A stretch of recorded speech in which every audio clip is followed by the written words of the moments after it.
Di awal episode ini diperlihatkan 3 orang astronot tengah bersiap untuk misi peluncuran roket GO-10 yang tidak lain adalah misi ekspedisi ketiga para ilmuwan untuk mengadakan penelitian berbagai macam penyakit manusia di area nol gravitasi. Salah satu dari 3 astronot ini terlihat sangat gugup karena sejatinya dia adalah seorang turis yang memang baru pertama kali ini menaiki sebuah roket menuju luar angkasa. Di tempat lain, Presiden Direktur MZ Group terlihat melarang putrinya, Nona Choi Ko-eun, untuk pergi berpamitan langsung dengan pacarnya yang saat ini tengah bersiap meluncur ke luar angkasa. Iya, Nona Choi Ko-eun ini guys adalah pacar dari turis antariksa ekspedisi 3 tadi yang bernama Gong Ryong. Gong Ryong ini sebenarnya adalah seorang dokter kandungan yang berlatar belakang dari keluarga miskin. Ibunya telah meninggal setelah melahirkannya. Selama ini dia dibesarkan oleh 3 bibinya yang rela bekerja di klub-klub malam agar bisa menyekolahkannya. Sebagai dokter kandungan, dia sudah membantu ratusan hingga ribuan anak untuk terlahir di dunia ini. Dia pernah membantu seorang bayi yang jantungnya berhenti, seorang ibu yang mau melahirkan di sebuah kereta api, kolam renang, dan banyak kasus lainnya. Salah satu pasien dari Gong Ryong ini adalah putra direktur utama MZ Group yang bernama Choi Dong-hun bersama dengan istrinya Nonana. Suatu hari, Gong Ryong memberitahukan hasil pemeriksaan lab sperma Dong-hun dan juga sel telur dari istrinya. Hasil menunjukkan bahwa sperma tuan muda Dong-hun yang bermasalah. Oleh karenanya, Tuan Dong-hun meminta agar Dr. Gong Ryong bisa mengusahakan agar dia tetap bisa mempunyai anak dari darah dagingnya sendiri. Program mempunyai anak belum berhasil, sayangnya Choi Dong-hun lebih dulu kehilangan nyawa di tempat kerjanya karena kecelakaan kerja. Satu-satunya harapan dari keluarga MZ Group untuk bisa mempunyai keturunan adalah dari putrinya Choi Ko-eun. Namun sayang, harapan ini pun musnah karena Choi Ko-eun sendiri mengalami pendarahan sewaktu mobilnya menabrak mobil Dr. Gong Ryong. Dari pemeriksaannya, ternyata Nona Ko-eun ini tengah mengalami kehamilan ektopik. Tuba falopi sebelah kanannya tersumbat, sementara bagian kiri juga sudah rusak. Oleh karenanya, operasi pengangkatan tuba falopi harus segera dilakukan untuk menyelamatkan Ko-eun. Ko-eun meminta Dr. Gong Ryong untuk merahasiakan operasinya ini. Tapi entah dapat kabar dari mana, Presiden Choi tetap mengetahui bahwa putrinya baru saja kehilangan janinnya dan sekarang dia sudah tidak bisa hamil lagi. Dia marah dan memecat Dr. Gong Ryong dari rumah sakitnya. Tidak hanya itu, dengan kuasanya sebagai konglomerat Korea, izin praktek Dr. Gong Ryong dicabut dan semua rumah sakit dan klinik dilarang menerimanya sebagai pekerja. Benar-benar sial nasib Dr. Gong Ryong ini. Tanpa pekerjaan tentu membuat Gong Ryong frustasi. Dia mabuk-mabukan tiap hari dan ini diketahui oleh Ko-eun.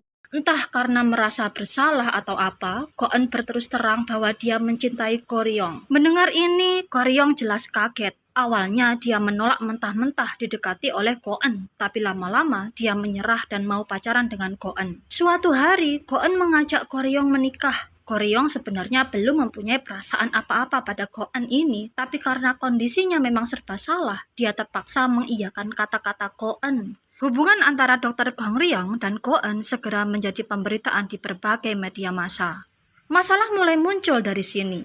Tampaknya hubungan Ko-eun dan Go Ryong ini tidak direstui oleh Presiden Choi. Sikap Presiden Choi ini tampak sekali ketika akan diadakan upacara peringatan kematian Do-hun yang bersamaan dengan peluncuran roket GO-10. Roket yang ditumpangi Gong Ryong keluar angkasa sebagai turis yang akan mengamati penelitian sperma di gravitasi nol. Dengan tegas, Presiden Choi mengatakan pada Ko-eun bahwa dia belum mengakui bahwa Gong Ryong adalah calon menantunya. Roket akhirnya diluncurkan meski cuaca hujan dengan disertai kilat. Gong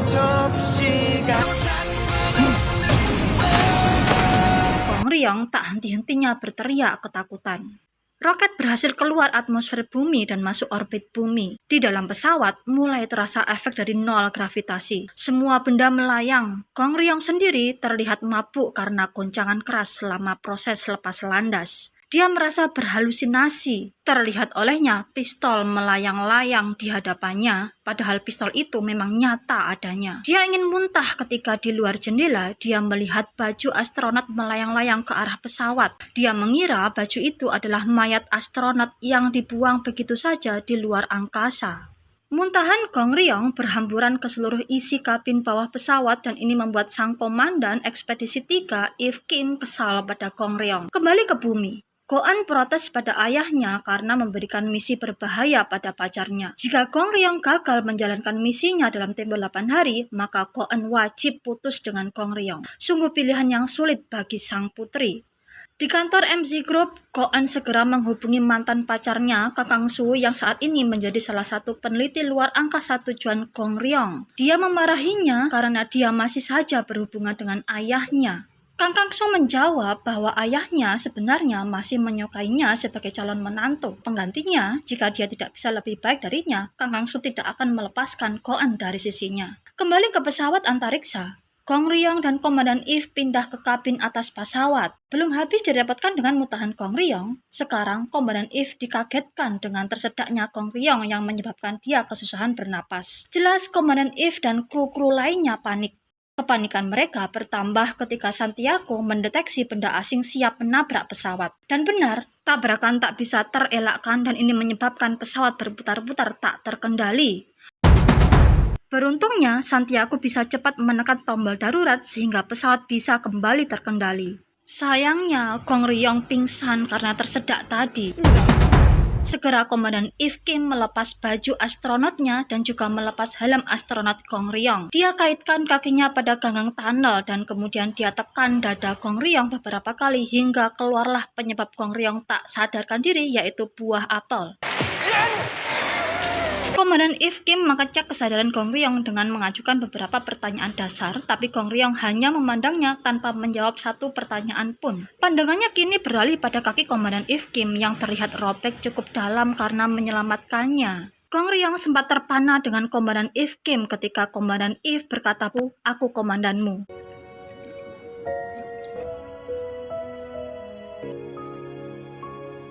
Setelah diperiksa, ternyata benda yang menabrak pesawat tadi adalah potongan tangan baju antariksa yang sudah diubah menjadi satelit.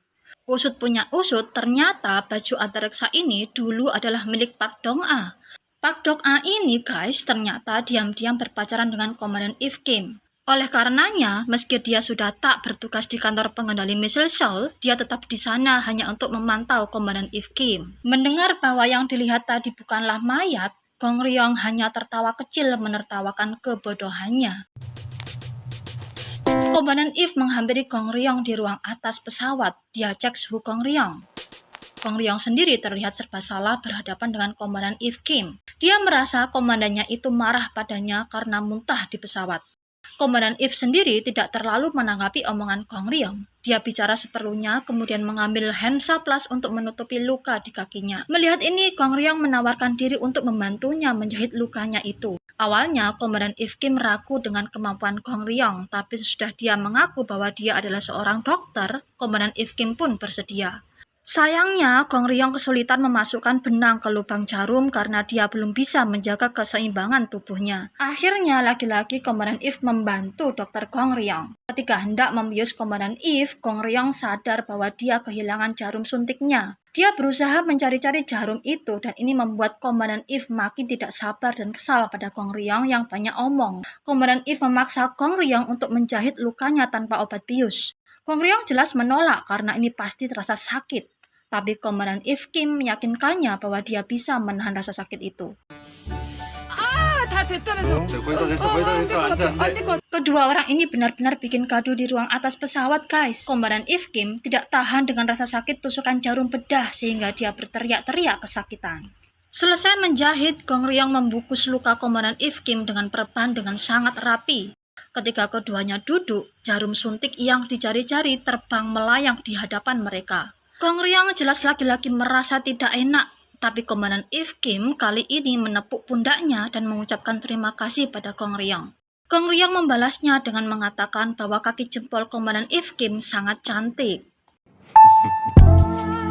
Kong Ryong terlihat masih memegangi dan melihat perban yang digunakannya untuk membalut luka Komandan Kim. Sambil tersenyum-senyum, dia ulang kata-katanya tadi. Jempol kakimu cantik, Komandan.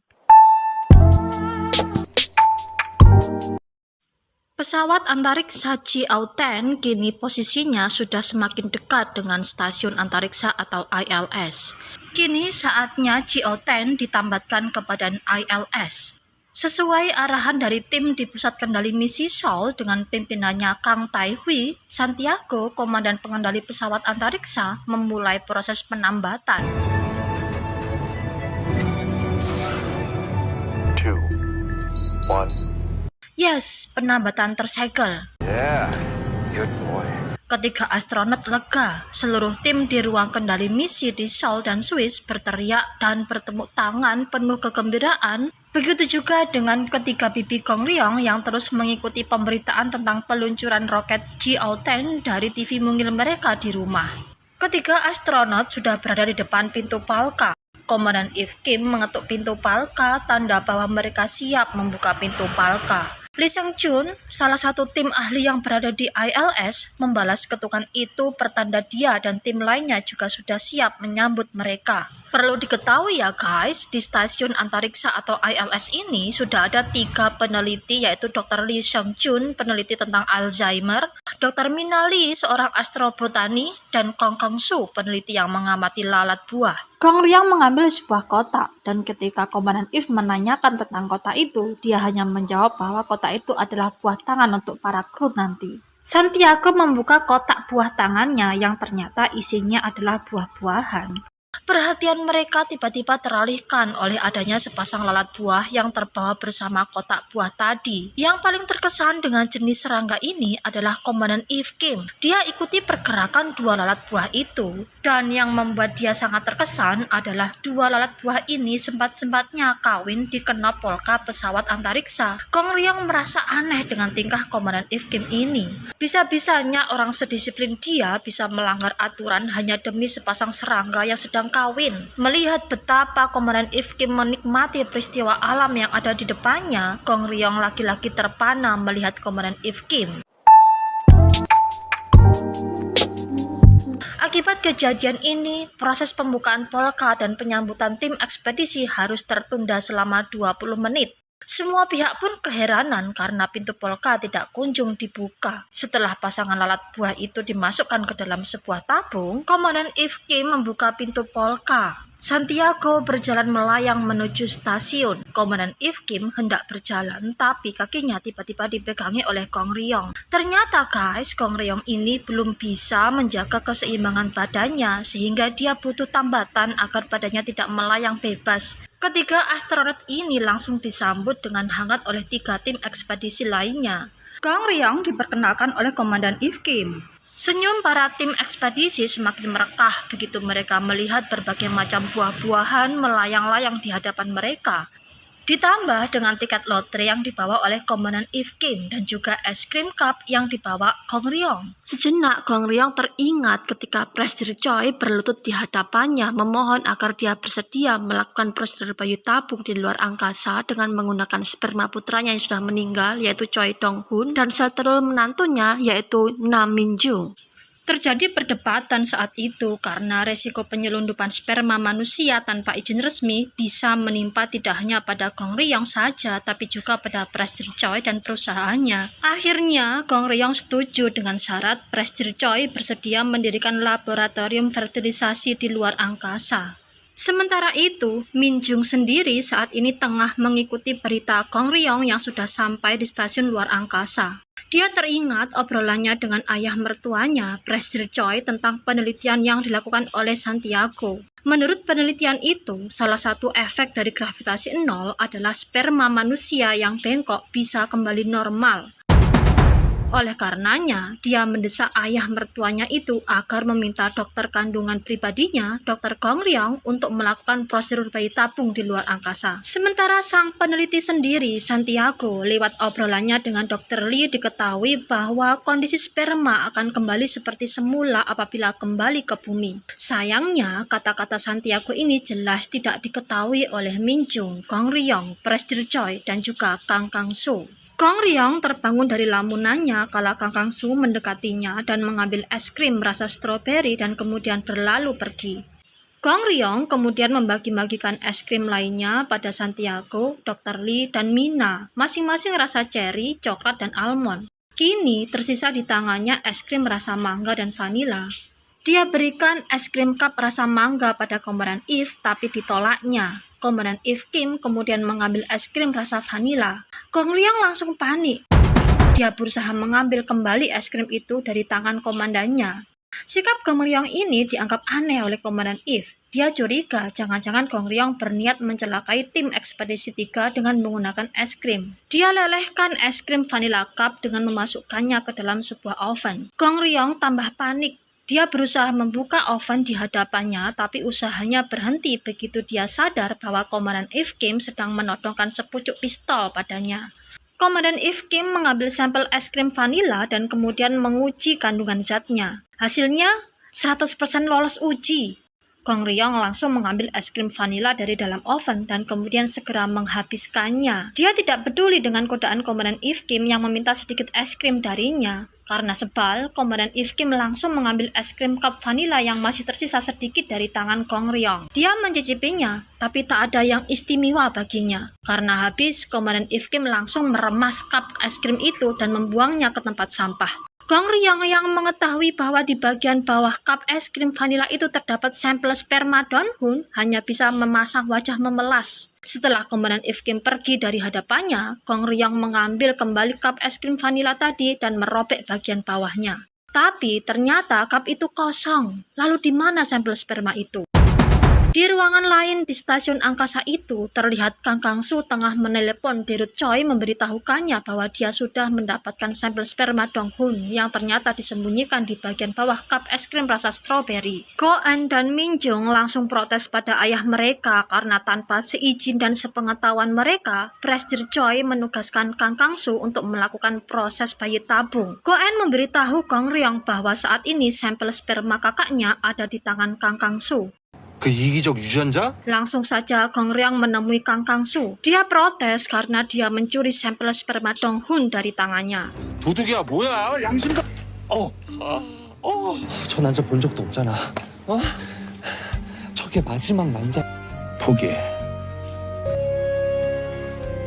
Dari pusat kendali misil di Seoul, salah satu tim memberitahu Komandan Eve Kim bahwa tikus jantan satu berperilaku agresif dengan menggigit 2 betina lainnya. Kang Tae-hu, sang ketua ekspedisi, menyarankan agar tikus jantan satu dimatikan saja, tapi tampaknya Komandan Eve Kim tidak setuju. Tiba-tiba, tikus jantan satu pingsan karena serangan jantung. Dr. Lee langsung bertindak cepat dengan mengambil tikus itu dari kotak, kemudian memompa jantung tikus itu dengan menggunakan jarinya. Tidak ada reaksi dari tikus jantan itu. Ketika semua tim sudah berputus asa, Gong Ryong mengusulkan agar dilakukan pembedahan agar bisa langsung memompa jantung tikus itu. Semua anggota tampak ragu, tapi Gong Ryong meyakinkan mereka bahwa dia mampu melakukannya karena dia adalah seorang dokter kandungan dan dia sudah berpengalaman dalam hal ini. Komandan Eve Kim memerintahkan Santiago dan Dr. Lee untuk memegangi kaki Gong Ryong agar bisa duduk dengan seimbang. Proses pembedahan pun segera dilakukan. Terlihat jantung mungil si tikus. Gong Ryong segera memompanya dengan jarinya. Tidak ada reaksi. Kang Kangsu mencibir tindakan mereka, tapi Komandan Eve Kim segera memintanya untuk menutup mulutnya. Gong Ryong meminta Komandan Eve Kim menekan aorta jantung si tikus dengan mengikuti arahannya. 둘, 스톱. 하나, 둘, 스톱. 하나, 둘, 스톱. 하나, 둘, 스톱. Akhirnya jantung si tikus kembali berdetak normal. Semua tim berseru gembira. Saking leganya, Santiago sampai mencium pipi Gong Ryong. Sementara Komandan Eve Kim memeluk erat Gong Ryong karena kini dia sadar ternyata Gong Ryong sangat membantu.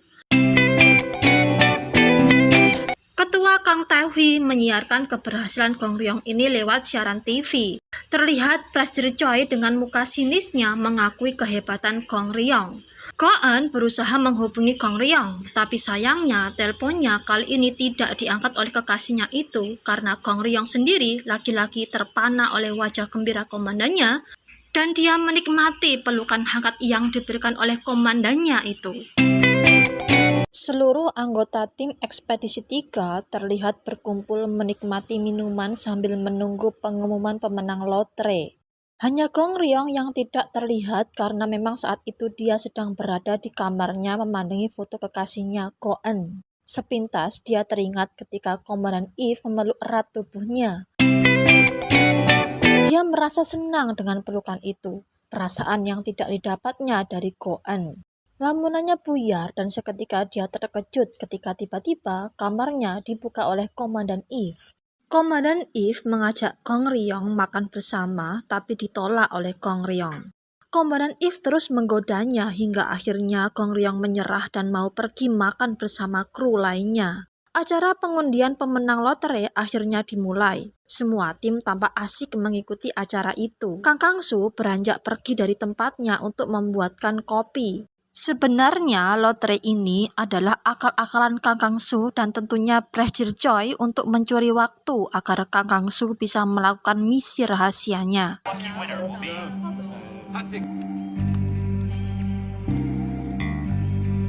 Iya, dikala yang lainnya tersedot perhatiannya menonton undian lotre, Kang Kang-soo sibuk melakukan penyuntikan.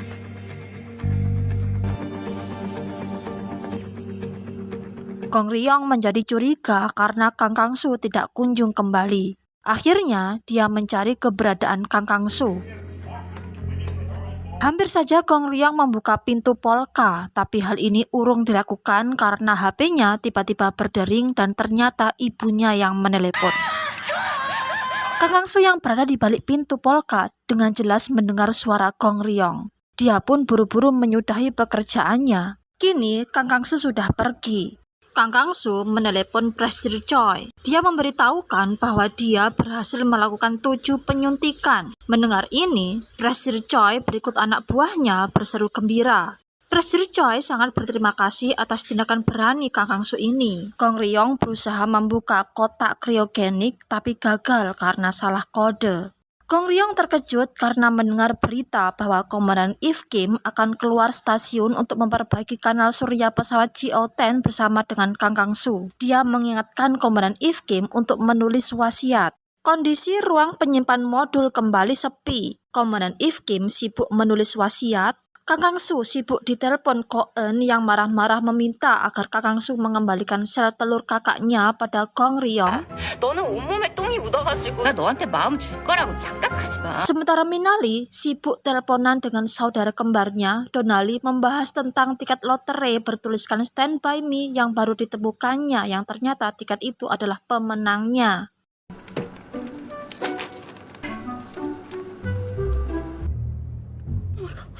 진짜야?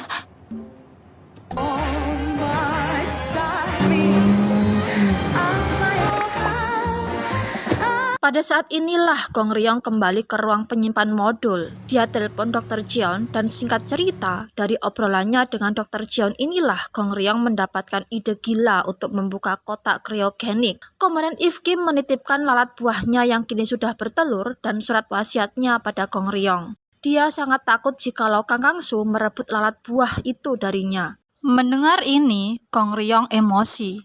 Dia bertekad akan mengambil miliknya kembali. Komandan Eve memegangi dahi Gong Ryong mengecek apakah kiranya dia demam atau tidak. Dia merasa reaksi Gong Ryong ini terlalu berlebihan. Di pikirannya, yang dibicarakan olehnya dan Gong Ryong adalah tentang lalat buah. Padahal yang dimaksud Gong Ryong adalah sel telur dan sperma Dong-hun. Hal yang sama sekali tak terlintas di benak Komandan Eve. Keesokan harinya, semua tim bersiap dengan misi perbaikan kanal surya GO-10. Komandan Eve Kim dan Kang Kang-soo keluar stasiun. Dr. Lee, Santiago, dan Minali berada di bagian pengendali.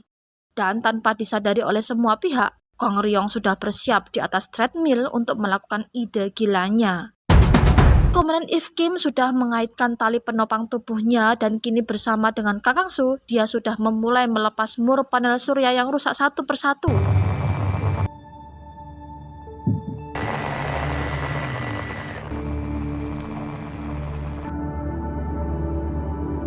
선실드 내려주세요. 큰일 납니다. 얼른요. Tak lupa, mur yang sudah dilepas dimasukkan ke sebuah kotak karena tidak boleh ada satu proyektil pun dibuang di luar angkasa karena benda-benda itu bisa menabrak stasiun antariksa suatu saat nanti. Gong Ryong berlari dan terus berlari.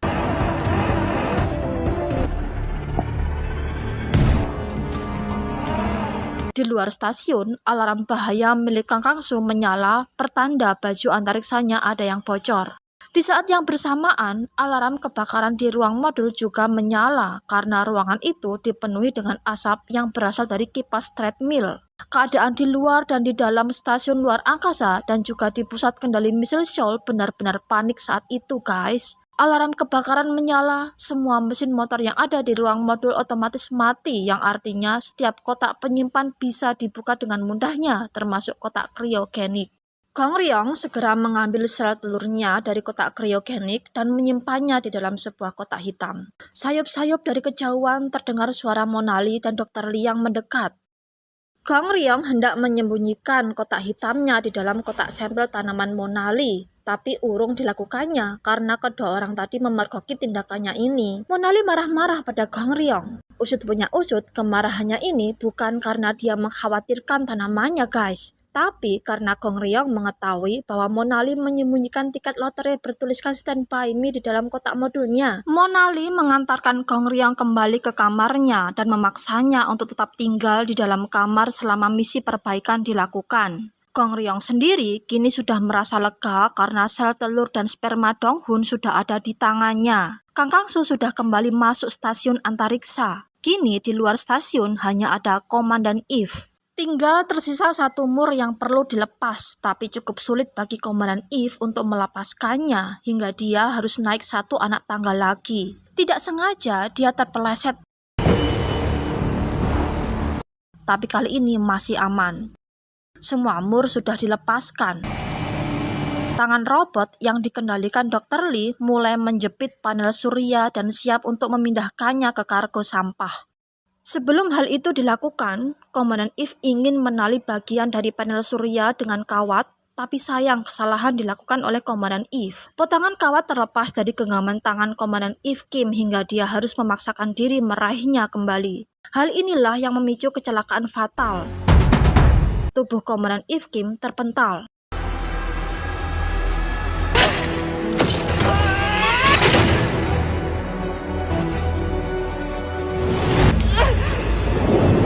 Semua tim yang ada di stasiun maupun yang ada di PKM kaget dan tidak bisa berbuat apapun. Sementara itu, Gong Ryong masih berada di kamarnya membaca surat wasiat Komandan Eve tanpa tahu apa yang tengah terjadi di luar sana.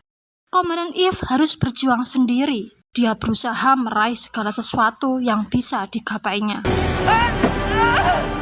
Komandan Eve Kim berhasil memegang lubang panel surya untuk digunakannya sebagai tambatan.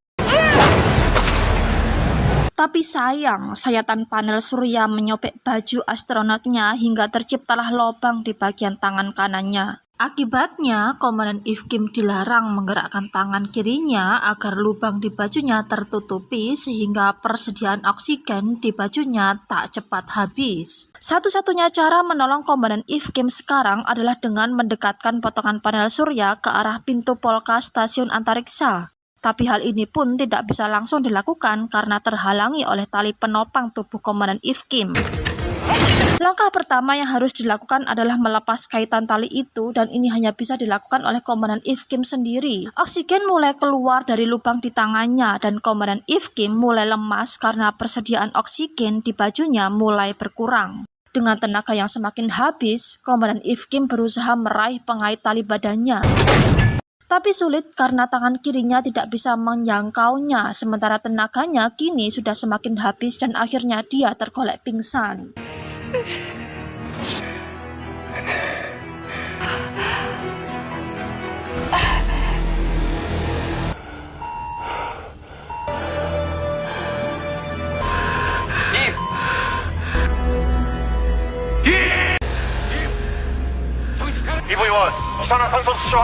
Komandan Eve kembali tersadar karena mendengar panggilan dari radionya. Dr. Lee bersiap memakai baju astronotnya berniat menolong Komandan Eve. Gong Ryong mulai tersadar bahwa ada yang tidak beres dengan Komandan Eve. Melalui jendela di pesawat Chiao-10, dia melihat Komandan Eve terdiam tak berdaya. Tiba-tiba, semua tim dikejutkan oleh bunyi alarm yang ternyata bersumber dari pintu polka pesawat Chiao-10 yang dibuka. Iya guys, Gong Ryong lagi-lagi bertindak nekat. Dia keluar dari stasiun antariksa melalui pintu Polka Chioten tanpa memakai suitcase. Dia tidak memperdulikan instruksi Komandan If maupun Ketua Kang agar kembali ke stasiun antariksa. Gong Ryong tidak peduli dengan protokoler yang ada. Yang dia butuhkan sekarang ini adalah informasi tentang posisi pengait tubuh Komandan If yang terpasang pada pesawat Chioten. Monali melihat bahwa posisi Gong Ryong lebih dekat dengan pengait itu daripada posisi Dr. Lee. Waktu yang mereka miliki sekarang sudah semakin habis. Dr. Lee akhirnya memberi arahan pada Gong Ryong. 내 말만 들어요. 진짜 말 안 들어요. Gong Ryong terus merangkak. 들어가. 어딨습니까? 좀 더 아래. 내려가고 있습니다. Tapi dia sempat berhenti karena pandangan Dr. Lee melalui kamera stasiun antariksa tidak bisa melihat jelas posisi pengait itu. Satu-satunya yang bisa melihat posisi tepat pengait itu hanyalah Komandan If. Gong Ryong memaksa Komandan If agar mau mengatakan posisi pengait itu. Awalnya Komandan If ragu karena memang jarak tangan Gong Ryong dengan pengait itu masih cukup jauh. Tapi Gong Ryong terus memaksa. Akhirnya, Komandan If dengan tenaganya yang masih tersisa memberi petunjuk pada Gong Ryong. Dengan sekuat tenaga, Gong Ryong meraih pengait itu.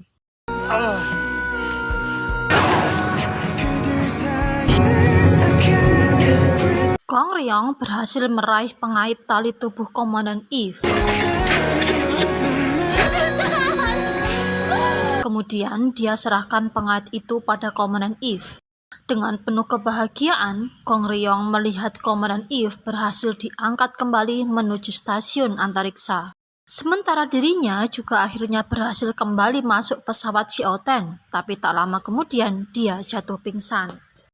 Sen pun berpindah. Terlihat Gong Ryong terbaring di kamar inap dengan selang oksigen menutupi bagian hidungnya. Di ruangan lainnya, Komandan If juga terlihat tengah dirawat oleh Kang Kang-soo. Sementara itu, di bumi, Dr. Jeon terlihat panik karena panggilan teleponnya tidak kunjung diangkat oleh Gong Ryong. Di hadapan Dr. Na Minjung, Dr. Jeon mengungkapkan kekhawatirannya jangan-jangan Gong Ryong sudah mati karena nekat berlari di atas treadmill dengan kecepatan di luar batas. Ko-an sendiri, karena khawatir dengan segala tindakan Kang Kang-soo yang semakin terlihat terobsesi dengan dirinya, memutuskan untuk mengumumkan pertunangannya dengan Gong Ryong. Akhirnya, Gong Ryong siuman. Dia telepon Dr. Jeon menanyakan kabar ketika ibunya. Dr. Jeon jelas senang mengetahui bahwa Gong Ryong masih dalam keadaan baik-baik saja. Tidak lupa dia memberitahu Gong Ryong bahwa Ko-an sudah mengumumkan pertunangannya. Mendengar ini, bukannya senang, Gong Ryong malah tampak susah. Sen pun berganti. Gong Ryong dan Komandan If Kim tidak sengaja bertemu di depan toilet. Komandan If Kim menampar pipi Gong Ryong. Dia marah karena Gong Ryong berani melanggar aturan dan membahayakan dirinya sendiri. Gong Ryong jelas kaget dengan tamparan dan cacian yang ia terima. Tapi dia hanya terdiam mendengarkan segala omongan Komandan If Kim yang kala itu menghukumnya dengan melarangnya untuk menemuinya dan melakukan segala aktivitas penelitian. Ketika Gong Ryong mengambil air minum, dia bertemu dengan Kang Kang-soo. Dengan mulut pedasnya, Kang Kang-soo menertawai tindakan ceroboh Gong Ryong yang menyebabkan dia dilarang melakukan segala aktivitas apapun sampai tiba hari kepulangannya ke bumi. Gong Ryong terpancing emosinya dengan kata-kata Kang Kang-soo ini. Dia balas dengan mengatakan bahwa dia sudah berhasil mengambil sel telurnya kembali. Kang Kang-soo bukannya marah atau terkejut, dia hanya tersenyum sinis sambil berkata bahwa dia sudah melakukan penyuntikan 7 buah sel telur. Mendengar ini, justru Gong Ryong yang tampak kaget dan kecewa. Untuk menghibur hatinya, Gong Ryong menemui Santiago dan Dr. Lee yang sedang bercanda tawa di ruang kru. Santiago mengeluarkan sebotol alkohol dari kotak yang berbentuk buku. Dia ajak Gong Ryong dan Dr. Lee minum-minum bersamanya. This is Santiago dan Dr. Lee beranjak pergi dengan masih meninggalkan sebotol minuman. Gong Ryong meminum minuman itu seteguk demi seteguk hingga tersisa sedikit di dalamnya. Dalam keadaan mabuk, Gong Ryong berjalan melayang menelusuri ruang-ruang stasiun antariksa. Pertama, dia hampiri kamar Santiago. Dia melihatnya sedang tidur. Dia katakan pada Santiago bahwa dia akan menemukan cara menolong orang-orang yang tidak bisa mempunyai anak seperti Santiago. Kedua, dia hampiri Dr. Lee yang sedang memantau kondisi tikus percobaannya. Dia katakan agar Dr. Lee terus berusaha menemukan obat yang bisa menyembuhkan manusia dari penyakit Alzheimer. Kemudian dia berlalu sambil memukul pantat Dr. Lee. Ketiga, dia temui Mona Lee. Dia katakan bahwa dia tahu rahasia Mona Lee yang menyembunyikan tiket milik Kang Su. Iya guys, Gong Ryong tahu bahwa tiket yang bertuliskan Stand By Me itu sudah pasti milik Kang Su karena tulisan Stand By Me juga ada di foto Go-eun yang ada di kamar Kang Su. Tapi Gong Ryong berjanji bakal tutup mulut asal Mona Lee mau membantunya jika diminta oleh Gong Ryong suatu saat nanti. Mendengar ini, Mona Lee cukup lega karena dia tidak perlu khawatir lagi rahasianya terbongkar. Dan terakhir, Gong Ryong menemui Komandan Eve yang tengah beristirahat di kamarnya. Di depan Komandan Eve, Gong Ryong mengatakan bahwa dia tidak sanggup bila dia tidak melihatnya parang sekejap saja. Di depan Komandan Eve, Gong Ryong bertanya, "Apakah boleh aku menyukaimu?"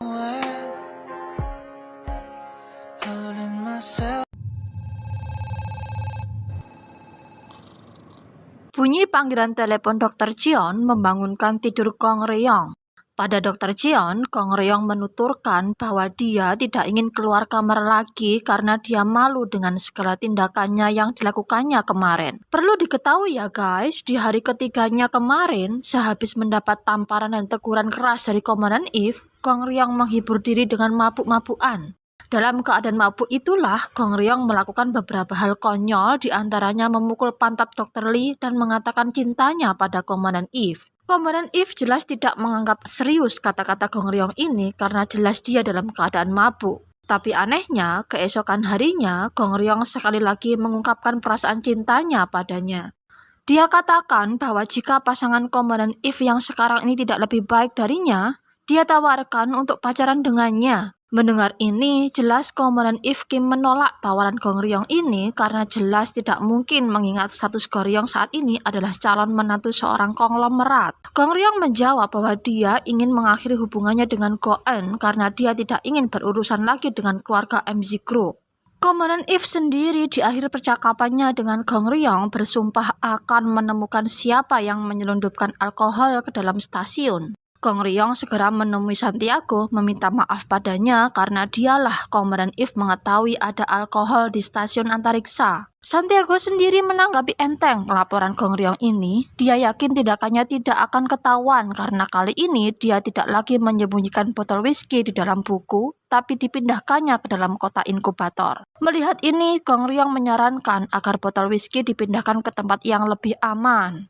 Dr. Lee tanpa sengaja mendengar percakapan telepon antara Mona Lee dan saudara kembarnya, Donna Lee. Terdengar dengan jelas pertengkaran di antara dua saudara kembar itu yang ternyata mempermasalahkan tiket lotre milik Kang Su. Di satu sisi, Mona Lee ingin mengembalikan tiket itu pada pemiliknya karena dia ketakutan dengan gelagat Gong Ryong yang memintanya melakukan sesuatu hal agar dia mau tutup mulut. Di sisi lain, Donna Lee ingin adiknya tetap menyimpan tiket itu karena ini adalah kesempatan satu-satunya bagi mereka untuk mendapatkan 500 miliar won. Mendengar kata 500 miliar won, seketika itu juga Dr. Lee membayangkan hujan uang ada di depan matanya. Dia ikuti Mona Lee yang pergi menemui Kang Su. Matanya terus mengamati tiket lotre yang disimpan Mona Lee di saku celananya. Singkat cerita, Mona Lee akhirnya mengurungkan niatnya mengembalikan tiket lotre Kang Su karena dia tersinggung dengan ucapan Kang Su yang menghinanya tidak kuat membeli sarung tangan sekali pakai. Mona Lee membuang sarung tangannya ke dalam bak sampah. Dr. Lee memberitahu tentang tiket lotre Kang Su ini pada Santiago. Seketika Santiago melihat hujan uang ada di hadapannya.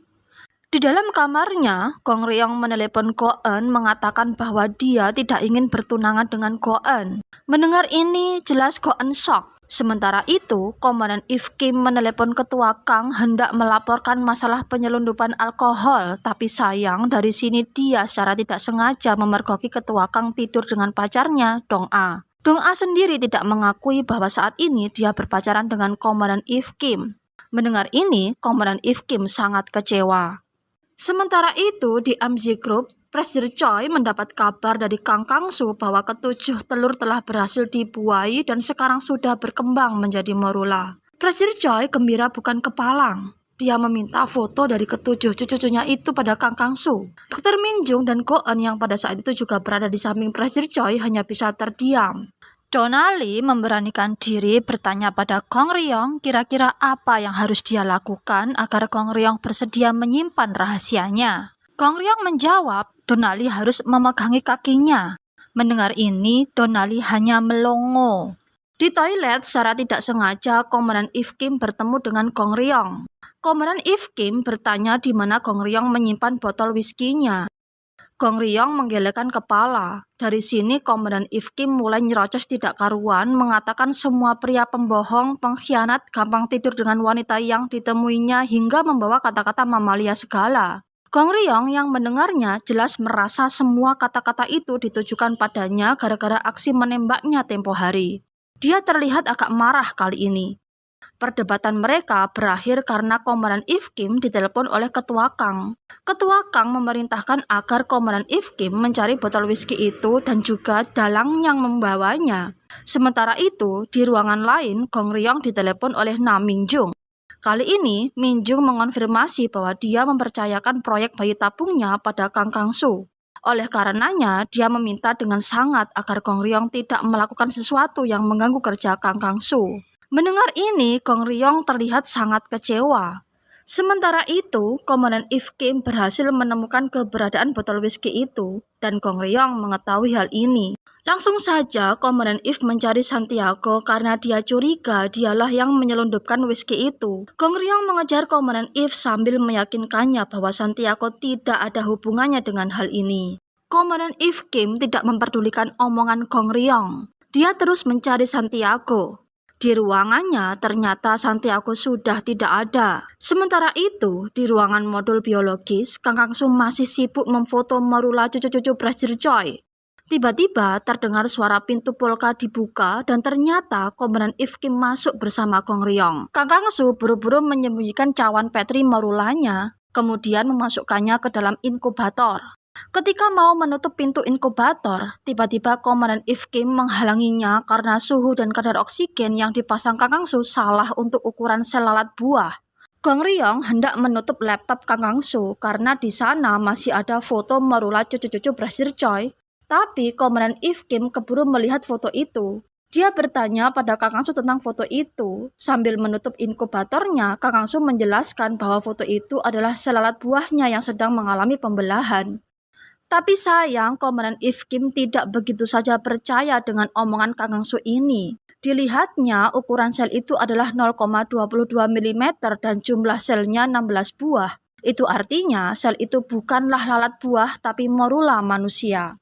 Komandan If Kim bertanya pada Kang Kang-soo apakah dia yang menciptakan morula-morula itu. Kang Kang-soo hanya terdiam sambil menatap tajam Komandan If Kim. Komandan If Kim kali ini benar-benar marah karena Kang Kang-soo yang notabene adalah seorang ilmuwan sekaligus astronot berani menyalahi hukum antariksa. Kong Ryong berusaha menenangkan Komandan If Kim, tapi Komandan If Kim sudah tidak peduli. Dia paksa Kang Kang-soo agar membuka inkubatornya, tapi Kang Kang-soo hanya terdiam sembari menatap tajam ke arah Komandan If Kim.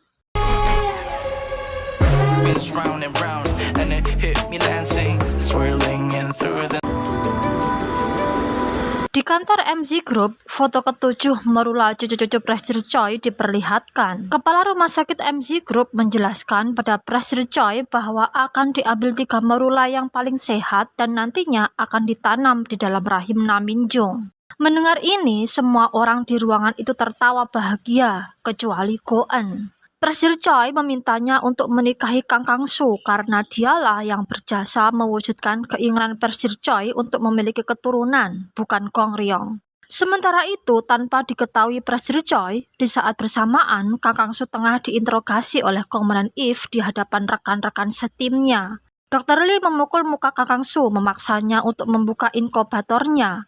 Dr. Lee mengambil cawan Petri yang berisi morula manusia.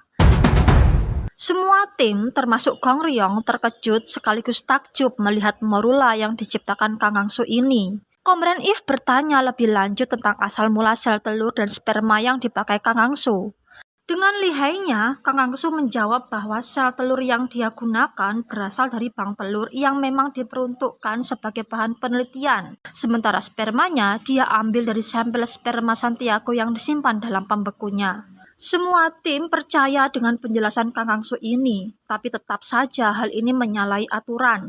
Oleh karenanya, Komandan If berniat membuang morula manusia ini meski Kang Kangsu sudah membujuknya dengan berbagai macam alasan ilmiah. Gong Ryong mendekati Kang Kangsu menanyakan langkah apa yang akan dilakukannya, tapi Kang Kangsu hanya terdiam tak tahu apa yang harus diperbuat lagi. Melihat ini, Gong Ryong tidak bisa tinggal diam. Dia ikuti Komandan If membujuknya agar tidak memusnahkan morula itu dengan alasan morula itu sudah bisa dikatakan manusia dan berhak untuk hidup. Komandan If tetap pada pendiriannya. Baginya, morula itu akan menjadi makhluk yang berbahaya jika dibiarkan hidup karena mereka tumbuh tanpa perlindungan rahim ibunya sehingga kemungkinan besar sudah terpapar sinar radiasi dan berbagai sinar yang tak diketahui lainnya. Komandan If memasukkan cawan Petri yang berisi 7 morula manusia ke dalam mesin penghancur.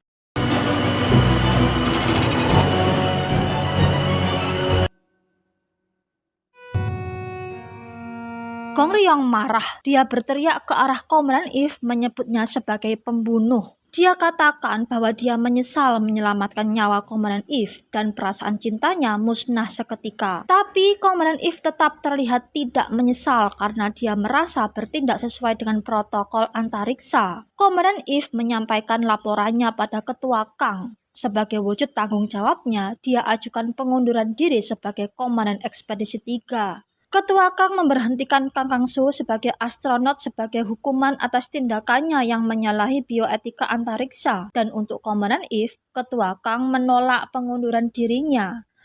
Gong Ryong melirik ke arah mikroskop milik Kang Kangsu, berharap masih ada kesempatan baginya untuk melakukan inseminasi buatan. Tapi tiba-tiba Komandan If muncul membongkar mikroskop itu agar tidak ada yang menyalahgunakan lagi. Gong Ryong jelas panik. Dengan alasan dia tidak bisa melakukan penelitian motilitas sperma, Gong Ryong memohon agar alat itu tidak dibongkar. Tapi lagi-lagi Komandan If tidak peduli dengan kata-kata Gong Ryong. Di MZ Group, Presiden Choi bersama dengan 2 putrinya merayakan keberhasilan inseminasi yang dilakukan Kang Kangsu. Di tengah kebahagiaan mereka, Kang Kangsu menelepon memberitahukan bahwa 7 morula yang diciptakannya telah hancur dan kini dia sudah tidak bisa berbuat apa-apa lagi. Mendengar ini, Presiden Choi langsung shock berat hingga dia harus dilarikan ke rumah sakit. Dr. Lee menemui Mona Lee mengatakan bahwa dia tahu Mona Lee menyembunyikan lotre Kang Kangsu. Dia menawarkan kerjasama dengannya. Dia menyarankan agar Santiago yang mencairkan uang lotre itu, mengingat di antara mereka bertiga hanya dia yang akan pulang paling cepat dan hanya Dr. Lee lah yang bisa membujuk Santiago. Mona Lee setuju, tapi dia harus jujur bahwa dia sudah berjanji akan membantu memegangi kaki Gong Ryong agar dia mau tutup mulut. Cukup aneh permintaan Gong Ryong ini. Oleh karenanya, ketiganya perlu berbicara dengannya. Lalu di mana Gong Ryong? Gong Ryong sendiri berada di kamarnya, teleponan dengan Dr. John, meminta saran bagaimana melakukan inseminasi tanpa menggunakan mikroskop. Cara itu sudah ketemu, yaitu dengan menggunakan 2 pipet dan suitcase astronot, tapi harus ada orang yang memegangi kakinya. Gong Ryong keluar kamarnya untuk mencari suitcase astronot. Mona Lee akhirnya bisa bertemu dengan Gong Ryong. Diajaknya dia bertemu dengan Santiago dan Dr. Lee. Santiago bertanya alasan kenapa mereka harus memegangi kaki Gong Ryong.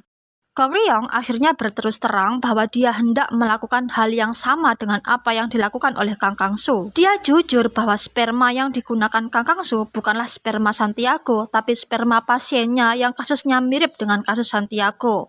Alasan kenapa dia mau dikirim sebagai turis luar angkasa sebenarnya adalah dia ditugasi untuk melakukan inseminasi buatan pasangan yang sulit mempunyai anak. Kali ini ketiga tim ekspedisi itu belum bersedia membantu Gong Ryong karena takut bernasib sama dengan Kang Kangsu. Sementara itu, Komandan If terlihat tengah mengamati tikus jantannya. Dia melihat bahwa tikus itu sudah siap kawin, tapi dia bingung tikus betina mana yang pas untuk dipasangkan dengan tikus jantan itu. Gong Riyong yang tiba-tiba muncul menyarankan untuk mengambil tikus betina 2. Dengan insting dokter kandungannya, Gong Riyong sangat yakin tikus-tikus itu bakal kawin. Kembali ke Santiago and the gang, setelah dipikir-pikir, Santiago kali ini memutuskan untuk membantu Gong Riyong. Keputusan ini pun diiyakan oleh Dr. Lee, tapi Mona Lee terlihat masih bimbang. Di suatu ruangan, Santiago dan Dr. Lee menemui Gong Riyong yang ternyata sudah memakai suitcase astronot. Santiago dan Dr. Lee memegangi kaki Gong Riyong. Gong Riyong sendiri melakukan inseminasi dengan 2 pipet, satu untuk memegangi sel telur dan satu lagi untuk menembakkan sperma. Percobaan pertama mulai dilakukan.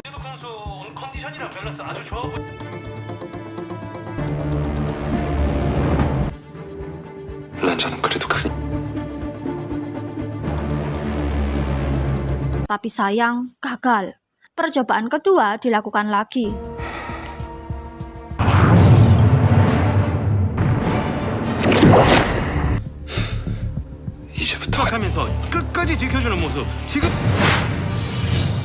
Tapi juga masih gagal. Kini tersisa 1 sel telur di tangan Gong Riyong. Sementara itu, Komandan If terlihat sangat bahagia karena tikus-tikusnya kawin. Dia ingin mengabarkan hal ini pada Gong Riyong, maka dicarilah Gong Riyong di kamarnya, tapi tak ada. Dia cari di tempat lain dan ketemulah dia dengan Minali. Minali berusaha tidak grogi. Dia keraskan suaranya sebagai kode untuk Dr. Lee dan lainnya agar segera membereskan peralatan medis mereka. Dan benar, Komandan If membuka ruang suitcase, tapi yang dia temui di ruangan itu hanya Dr. Lee dan Santiago. Lalu di mana Gong Riyong? Keduanya mengaku tidak tahu. Komandan If mencurigai kalau keduanya mabuk-mabukan lagi. Dia cari botol whisky di segala sudut ruangan, tapi tetap nihil. Dia mencoba membuka helm suitcase tapi segera dicegah oleh Santiago. Dr. Lee dan Santiago berusaha setenang mungkin memberi penjelasan pada Komandan If agar dia tidak semakin curiga. Sialnya, 1 pipet terbang melayang. Santiago dan Dr. Lee tidak menyadari hal ini, tapi Gong Riyong yang bersembunyi di balik suitcase menyadari hal ini dan dia sudah bercucuran keringat dingin karena dia takut ketahuan oleh Komandan If gara-gara pipet yang melayang itu. Beruntungnya, Minali yang berada di balik pintu segera mengambil pipet itu sebelum Komandan If berbalik badan.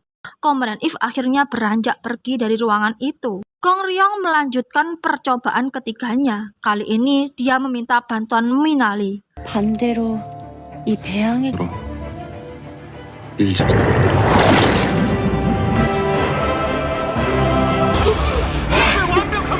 Akhirnya, Gong Riyong berhasil menyuntikkan sperma Donghun ke sel telur Mingjung. Ketika tim ekspedisi benar-benar takjub sekaligus bahagia dengan kemampuan Gong Riyong ini.